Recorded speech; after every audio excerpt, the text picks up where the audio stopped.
Trade has always driven language around the world. I mean, why did people go looking for empires anyway?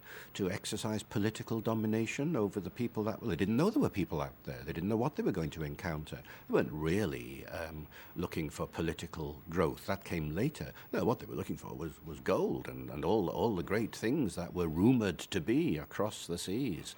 And so out went the first Raleigh expedition in the 1580s, and then the second one, and then the third one, and so on. And they were looking chiefly for economic prosperity, and the same drove the other major empires of the world as well. The Spanish going to South America and so on and so forth, the Portuguese, they were all looking for amazing trade opportunities.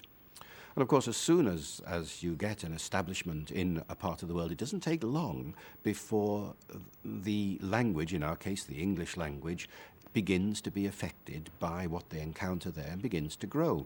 So within 5 years of English establishing itself in America through those first successful expeditions, words were coming into the English language from American Indian languages describing the phenomena that they encountered there, the new things, the new goods that were being sent back to the home kingdom, and the language grew immediately as a consequence of what was a trade development.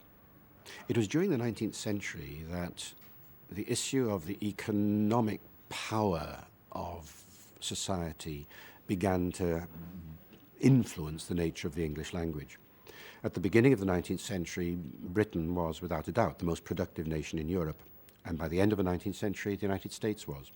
During the 19th century, the international money marketing system of the world evolved, and there were three nations that were the leaders of that movement: Britain, America, and Germany.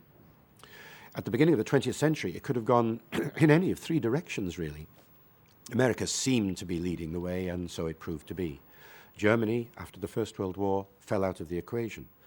Britain, in due course, also ceased to be a leading factor in the equation. America ruled. The dollar talked.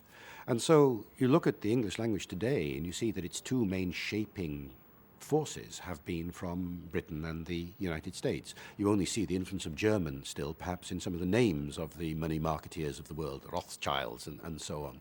And you see there the history of German, perhaps. But no, English language has been the dominant voice of the money markets for over 100 years now, and it looks set to continue that way.